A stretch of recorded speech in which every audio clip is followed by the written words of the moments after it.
All right, so today, Roland, we're going to work on butterfly. And butterfly, like breaststroke, are probably the two most leg-dependent strokes out there. You got to have strong kick in order to have a fast fly. So the kick in the fly is absolutely critical, but most swimmers swim fly with a really strong down kick and a very weak up kick. And the reason that fish swim so well, although they're equally muscled on both sides, they don't have a strong side and a weak side like we do. Our up kick is never going to be as strong as our down kick, but they push equally hard in both directions.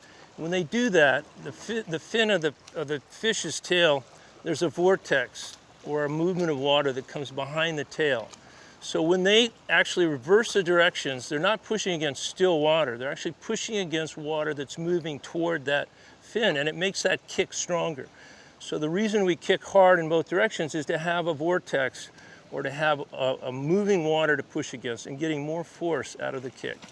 So the way I like to get you to appreciate kicking hard in both directions is to get rid of the up and down and turn you on your side. So we'll put the fins on so you actually feel more pressure against your feet. We're going to have you kick from the hip down, not from the knee down, extending that lever all the way to the body here. And we're going to have you kick, holding onto the water in both directions on your side for about 20 meters, okay?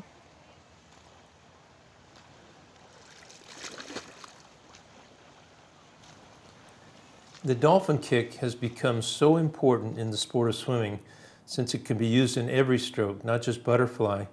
It's often referred to as the fifth stroke. Olympic champion Roland Schoeman helps us understand the mechanics of a great dolphin kick.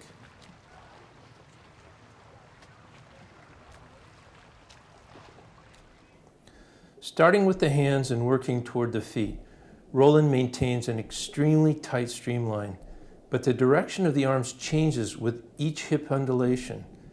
If he were to try to hold the arms in a perfectly straight line, he wouldn't get the same power out of each kick as he does by allowing the arms to change directions. Look at his arm shadow on the bottom of the pool and note the change in direction with each kick. The degree of undulation of the hips and the amount of knee bend are also extremely important in the dolphin kick. All right, so we use the fins so you get more surface area. You can actually feel pushing against the water in both directions, side to side, but you got to swim without them. So now let's take them off, and I want you to swim on your side using your hip motion, feeling the pressure against your feet in both directions, but you got to go a little higher cadence, a little higher stroke rate in order to keep the same kind of speed, okay?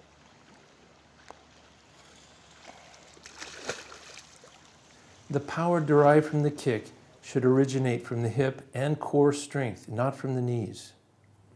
Even without fins, the extreme amount of hip excursion from side to side and just the right amount of knee bend for the down kick set Roland up for an explosive propulsion. Bend the knees too much and the drag forces bring you to a screeching halt. Don't bend them enough and you can't get enough power from the kick. While the legs and core are doing all the work, the feet are where the propulsion occurs. Plantar flexibility of the ankles is essential in order to get the right angle and surface area pushing backward during the down kick. The extraordinary range of motion of Roland's feet on both up kick and down kick enable his powerful legs to kick fast.